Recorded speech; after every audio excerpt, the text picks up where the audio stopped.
بسم الله الرحمن الرحيم الحمد لله وكفى وسلام على عباده الذين اصطفى أما بعد فأعوذ بالله من الشيطان الرجيم بسم الله الرحمن الرحيم يا أيها الناس اعبدوا ربكم الذي خلقكم والذين من قبلكم لعلكم تتقون آمنت بالله صدق الله مولانا العظيم সিরাজগঞ্জ বেলকুচি মারকাজুল কোরআন ওয়াস সুন্নাহ মাদ্রাসা দোয়া মজলিসে উপস্থিত হযরত উলামায়ে কেরাম মুরব্বিয়ানে কেরাম দ্বীনি ভাইরা আল্লাহ রাব্বুল আলামিনের দরবারে অসংখ্য শুকরিয়া যে আল্লাহ রাব্বুল আলামিন মেহেরবানি করে দয়া করে আমাদেরকে এই মোবারক মজলিসে বসার তৌফিক দান করেছেন সকলে শুকরিয়া আদায় করে বলি আলহামদুলিল্লাহ। আল্লাহ পাক আল্লাহ তাআলা আমাদেরকে অনেক মহব্বত করে বানাইছে এবং আমাদেরকে সৃষ্টি করে বানায়া কারো হাতে ছেড়ে দেন নাই। আল্লাহ পাক নিজ কুদরতের দ্বারা দয়া এহসানের দ্বারা আমাদের জরুরতের সব কিছুর ব্যবস্থাও করে দিছে। যখন যা দরকার সব কিছুর ব্যবস্থাপনা আল্লাহ পাক নিজে করেছে। পবিত্র কোরআনে কারিমে আসছে আল্লাহ পাক বলেন ওয়াইন তাউদ্দু নি'মাতাল্লাহ, তোমরা যদি আমার নিয়ামতকে গণতে থাকো যে আমি তোমাদের উপরে কত নিয়ামত দান করেছি, লা তুহসুহা, তোমরা তা গণনা করে শেষ করতে পারবা না। হাত কান চোখ নাক মুখ সব কে দিছেন? আমাদের রিজিক কে দিছেন? শীতের মৌসুমে যা লাগবে আল্লাহ পাক তার ইন্তজাম করেছে, গরমের মৌসুমে যা লাগবে আল্লাহ পাক তার ইন্তজাম করেছে। এই সব কিছু করার পাশাপাশি আল্লাহ পাক বান্দাকে বলে দিছেন, হে বান্দা দেখো দুনিয়াতে চাওয়া ছাড়া আমি তোমাদেরকে সব দিছি। পানি চাও নাই, পানির ব্যবস্থা করেছি। আলো চাও নাই, আলোর ব্যবস্থাপনা করেছি। হ্যাঁ, বাতাসের ব্যবস্থাপনা করেছি, আওলাদ ফরজন্দের ব্যবস্থাপনা করেছি। সব কিছু তোমাদেরকে দুনিয়াতে চাওয়া ছাড়া করেছি। তোমরা কি আখিরাতে এর থেকেও ভালো থাকতে চাও? যদি তোমরা আখিরাতের থেকে ভালো থাকতে চাও তাহলে কিছু করা লাগবে, দুনিয়াতে করা লাগে নাই। যেহেতু আগেই বলা হয়েছে আমার যাব হলো রেশম বাড়িতে, তো আপনাদের এই মাদ্রাসার মোহতামিম হযরত মাওলানা শরীফ সাহেব আগে যোগাযোগ রাখছেন, সেই হিসাবে সাক্ষাৎ করার জন্য আপনাদের এখানে চলে আসি। কিন্তু লম্বা বয়ান করার সুযোগ নেই। আমার ভাইরা বলেন, আমার চোখের জন্যে, চোখ পাওয়ার জন্যে, আমি যেন চোখওয়ালা হই, এর জন্যে আমার কি করণীয় ছিল? ছিল? হ্যাঁ, কোনো চাওয়াও ছিল না, করণীয় ছিল না। চাওয়া ছাড়া, আমল ছাড়া, করণীয় ছাড়া আমাকে চোখ দিয়েছেন কে? আল্লাহ। এভাবে আপনি প্রত্যেকটা জিনিস দেখেন, চাওয়া ছাড়া আল্লাহ দিয়ে দিয়েছে। কিন্তু আখেরাতে আল্লাহ পাক চোখ দিবেন না। পবিত্র কোরআনে কারিমে আসছে, মান আরাজা আন যিকরি কানা লাহু মাঈশাতান দানকা ওয়া নাহশুরুহু ইয়াওমাল কিয়ামাতি আ'মা। যারা দুনিয়ার জীবনে আমার দিন থেকে, কোরআন থেকে মুখ ফিরাইয়া নিবে, অর্থাৎ কোরআন পড়বে না, দিনের উপরে চলবে না, তাদের আখেরাতে তারা অন্ধ হবে, চোখ থাকবে না। তখন আখেরাতে যখন চোখ সারা উঠবে, তো আল্লাহ পাককে বলবে, আল্লাহ আমার চোখ নাই কেন?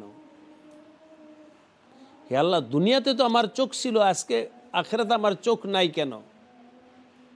আল্লাহ পাক বলবেন, দুনিয়াতে তোমার চোখ ছিল,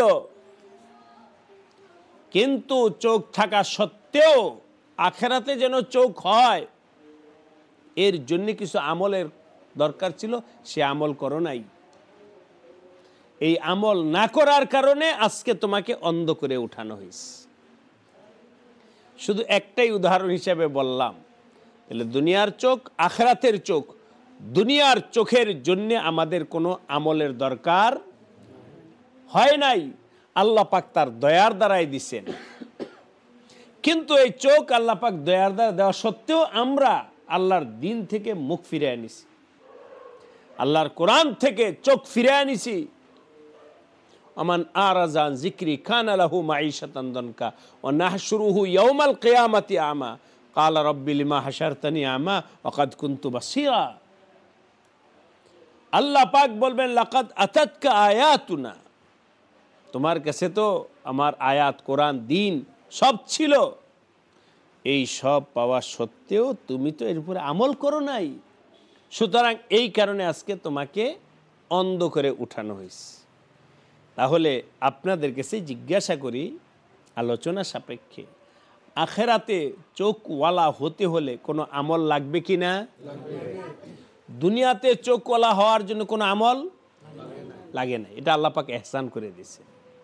এরকম হার অঙ্গ, হার নেয়ামত দুনিয়াতে আল্লাহ এইভাবেই দিয়া রাখছে। এই জন্যে বলা হয়, আমাদের কিতাবের মধ্যে আমরা পড়েছি, হুজুর সাহেব আমরা পড়ছি, রহমান আল্লাহর একটা নাম। আল্লাহর একটা নাম কি? আরেকটা হলো রাহিম। কি? একটা নাম কি? রহমান, আরেকটা রাহিম। বিসমিল্লাহির রহমানির রাহিম। রহমানাদ দুনিয়া, দুনিয়ার মানুষের যত কিছুর প্রয়োজন আছে সব কিছুর ব্যাপারে আল্লাহ পাক রহমান। এমন কি তুমি যদি আল্লাহর বিরোধিতা করো তাও তোমাকে আল্লাহ দিবে। কাফেরদেরকে আল্লাহ চোখ দিছেন কিনা? খানা দিছেন কিনা? আল্লাহকে গালি দিল কে আল্লাহ দিমুই আমি, না দিলে তুমি দুনিয়া চলবা কিভাবে? রহমানাত দুনিয়া, কিন্তু মনে রাখো রহিম আল আখিরা।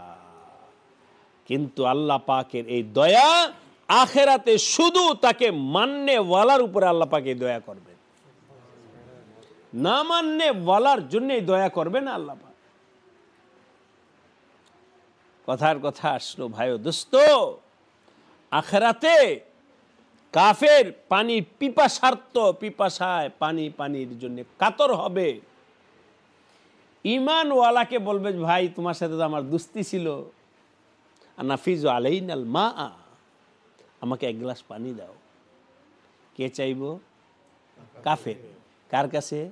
মুমিনের কাছে, ঈমানদার ওয়ালার কাছে চাইবে। ঈমানদারকে কে দিছেন?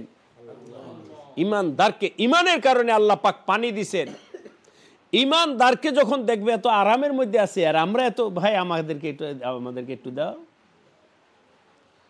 যখন তাদের মধ্যে পরস্পর কথা হতে থাকবে, আল্লাহ পাক দুইজনের মাঝখানে প্রাচীর দাঁড় করায় দিবে।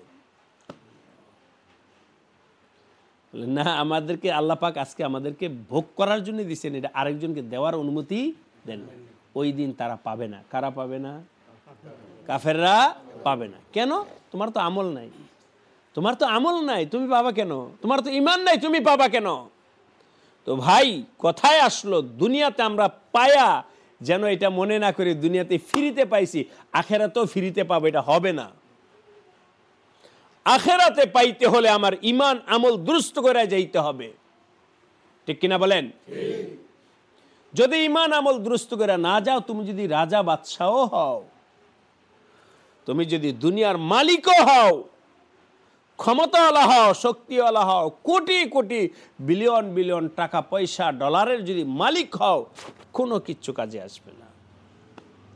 ইয়াউমা লা ইয়ানফাউ মালুন ওয়ালা বানুন, আল্লাহ পরিষ্কার বলে দিয়েছেন, তোমার সন্তান তোমার কাজে আসবে না, তোমার সম্পদ তোমার কাজে আসবে না। ওই দিন তোমার কঠিন আযাব ভুগতনা পড়েগা। এই জন্য ভাই, আমাদের আখিরাত সুন্দর হোক, এটা চাই না? কি করতে হবে? আমল করতে হবে। কোরআনের ফয়সালা আমল করতে হবে। আমল ছাড়া ফ্রি হবে না, ফ্রি হবে না, ফ্রি হবে না।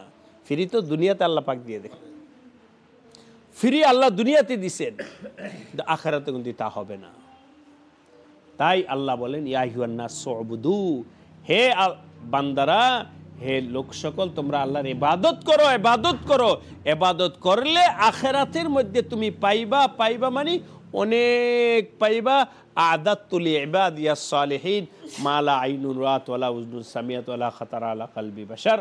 আল্লাহ পাক বলেন, আমি আমার নেককার বান্দাদের জন্য জান্নাতে এত নিয়ামতের ব্যবস্থা করেছি যে নিয়ামত পৃথিবীর কোনো চোখ দেখে নাই। কিন্তু বলেন তো, সেই নিয়ামত কার জন্যে? লিইবাদিয়াস সালিহিন, আমার নেককার বান্দাদের জন্য আমি ব্যবস্থা করেছি, যেটা চোখ দেখে নাই, কোনো কান শোনে নাই, ওয়ালা খাতারা আলা কলবি বাশার, কোনো মানুষের দিলের মধ্যে চিন্তার উদয় হয় নাই। এত নিয়ামত আমি আখিরাতে আমার নেককার বান্দাদের জন্য ব্যবস্থা করেছি।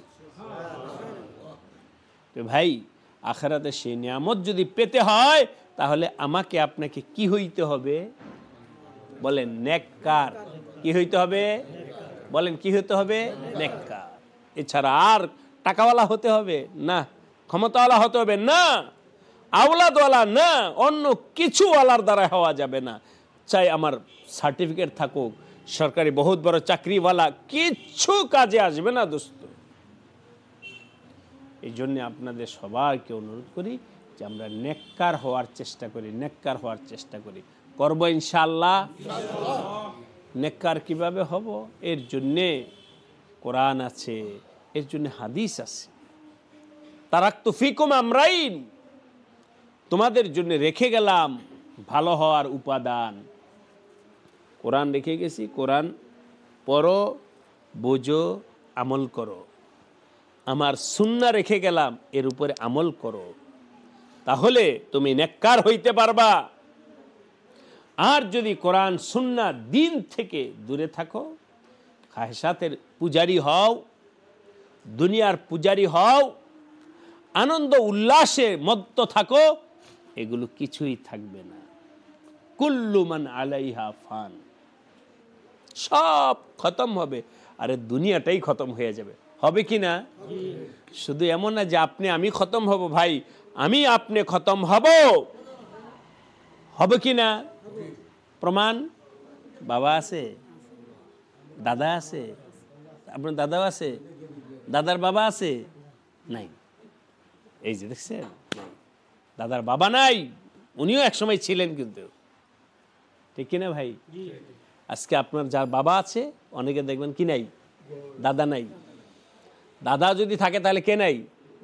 দাদার বাবা নাই। ওরাও এক সময় ছিল, ওরা ছিল, আজকে যেমন নাই, একদিন আপনি আমিও থাকবো না। শুধু আমি আপনি থাকবো না তা নয়, বরং এই দুনিয়াটাই থাকবে না। যা কিছু দেখেন কিছুই থাকবে না, কিছুই থাকবে না, সব খতম হবে। শুধু থাকবে একমাত্র ওয়ায়াবকা ওয়াজহু রাব্বিকা যুল জালালি ওয়াল ইকরাম, শুধু থাকবে আমার রব। রবকে? তো যিনি থাকবেন ওনাকে ধরতে হবে, যে থাকবে না তাকে ধরে লাভ কি তোমার? এই জন্য ভাই 5 ওয়াক্ত নামাজ পড়বে, ঠিক আছে ইনশাআল্লাহ? সুন্নত মোতাবেক চলবেন, আমার নবীজি যেভাবে চলেছেন ওইভাবে চলার চেষ্টা করবেন। 2, 3 নম্বর হালাল রিজিক, রিজিকের মধ্যে যেন কোনো ঝামেলা না ঢোকে, হালাল রিজিক অনুযায়ী চলেন। নবী আলাইহিস সালাম বলছেন মান আকালা তাইয়িবান ওয়া আমিলা ফি সুন্নাতিন ওয়া আমিনান নাস বাওয়াইকাহু দাখালাল জান্নাহ। যে ব্যক্তি হালাল খানা খাবে, সুন্নাহ মোতাবেক চলবে, কাউকে কষ্ট দিবে না, আল্লাহ পাক তাকে জান্নাত দান করবেন। এই জন্য আপনাদের সামনে 3টা আমলের কথা বলে গেলাম। নামাজ পড়বেন, সুন্নাত মোতাবেক চলবেন, আর হালাল খানা, হালাল খানা, হারাম খেও না, সলচাতেরি ধোকা, 2 নম্বরই কথা বলা, মানুষকে ধোকা দিয়ে উপার্জন করা, কারো জমিন আত্মসাৎ করা, দোকান আত্মসাৎ করা, সুদ ঘুষ, এসব হারাম আছে, আছে কি না? হারাম। এগুলো থেকে বেঁচে থাকতে হবে।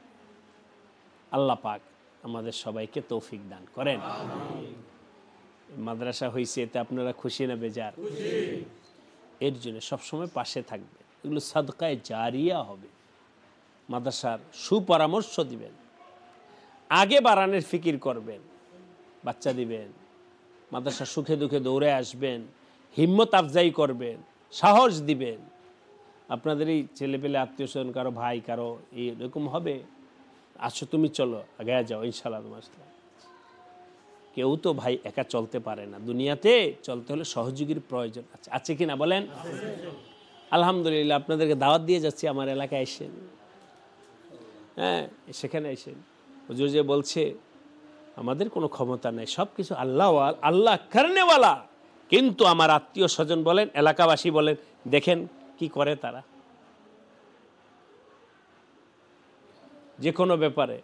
এই তো গত ডিসেম্বরের 12, 13, 14 এভাবে শুধু আপনাদেরকে বোঝানোর জন্য বলছি, আমার এলাকার মানুষের আল্লাহ পাক তাদের সবাইকে কবুল করে দিনের উপরে চলার তৌফিক দান করেন। 12, 13, 14 ডিসেম্বর এই গত 3 দিন ব্যাপী ইসলাহি জোর ছিল। আপনাদের সিরাজগঞ্জ থেকে জামাত গেছে, ওই যে রেশমবাড়ি থেকে, কল্যাণী থেকে, সারা বাংলাদেশে কয়টা জেলা আছে মোট বলেন তো দেখি? 64। তার মধ্যে 32 জেলার লোকেরা জামাত সহ গেছে। ওইখানে 3 দিন ছিল। এই যে আমাকে টাঙ্গাইলে লুৎফর ভাই, কয়জন গেছেন আপনারা মধুপুর থেকে? তাহলে কত হলো? 60 জন। টাঙ্গাইল মধুপুর থেকে গেছে 60 জন। 4 জন এখানে ছিল 3 দিন। এটা তো কথা সিরাজগঞ্জ টাঙ্গাইলের কথা বললাম। শেরপুর থেকে প্রায় 150 জনের জামাত গেছে, শেরপুর থেকে। জামালপুর প্রায় কাছাকাছি। ময়মনসিংহ থেকে 7 ভাঁজ বইরা লোক গেছে।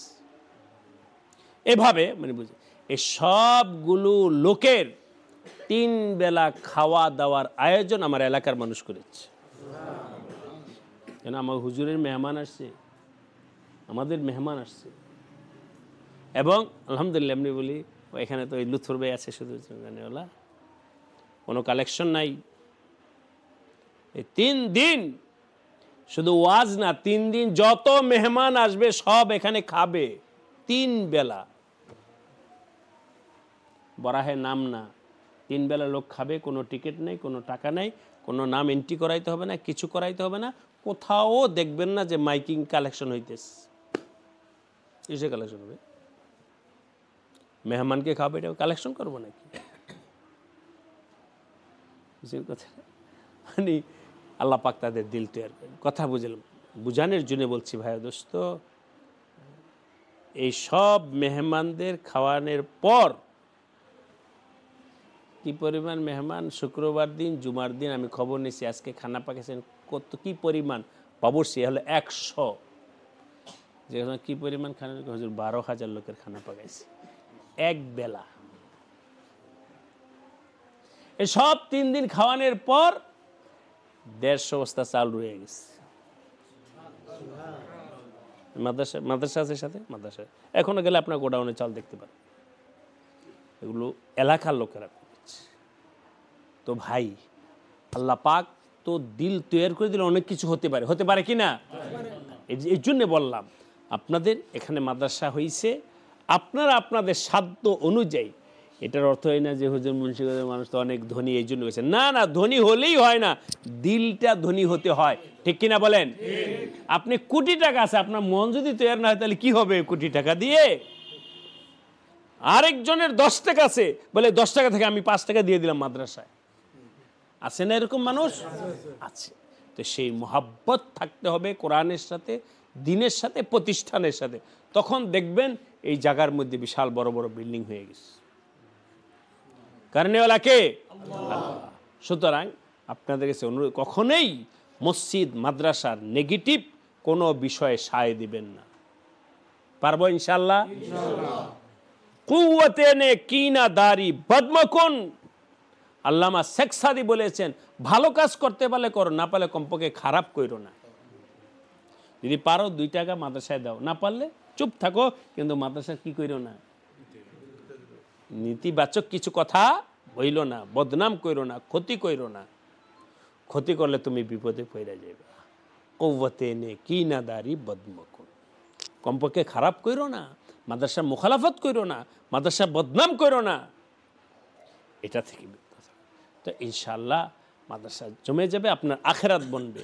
আল্লাহ পাক আমাদের সবাইকে নিজের নেক বান্দা হওয়ার তৌফিক দান করেন, আর সন্তানদেরকেও নেক বানানোর জন্য মাদ্রাসায় পড়ান, মাদ্রাসাকে আগে বাড়ান, তাহলে আমার ভবিষ্যৎ জেনারেশনও নেককার হয়ে যাবে, ভালো হয়ে যাবে।